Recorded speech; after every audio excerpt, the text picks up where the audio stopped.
সেটা আমরা আমাদের নিজেদের সারপ্রাইজ নিজেদের মধ্যে রাখি, আমরা কখনো মিডিয়া।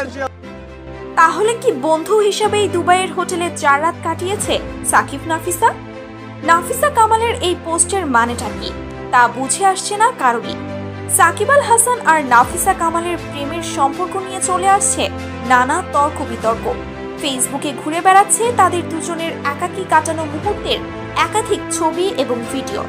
যদিও এতদিন পর্যন্ত তাদের কেউই এই বিষয়ে মুখ খোলেনি, তবে গতকাল নাফিসা কামাল তার অফিসিয়াল সোশ্যাল অ্যাকাউন্ট থেকে জানায়, সাকিব শুধুমাত্র আমার বন্ধু, আমরা নতুন একটা বিজনেস ডিল করতে মিট করছিলাম।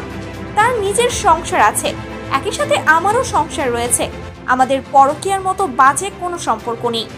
নাফিসা কামালের এমন স্ট্যাটাসকে কেন্দ্র করে আবারও শুরু হয়েছে সমালোচনার ঝড়। সমালোচনাকারীরা বলছে, বন্ধু হিসাবে ঘুরে বেড়ানো চায়, কিন্তু 4 দিন একই হোটেলের একই রুমে কি করছিল তারা? হোটেলের সিসিটিভি ফুটেজেও একসাথে হোটেলে ঢুকতে এবং বের হতে দেখা যাচ্ছে দুজনকে। এছাড়াও দুবাইয়ের রেস্টুরেন্টে বসেও প্রেমিক প্রেমিকার মতো আড্ডা দিচ্ছে দুজন, যার ভিডিও ঘুরে বেড়াচ্ছে সোশ্যাল মিডিয়ার ফেসবুক অ্যাকাউন্ট জুড়ে। তাছাড়া মিতু নামের একজন লিখেছে, সে 2015 সালে সোনারগাঁও হোটেলে চাকরি করত।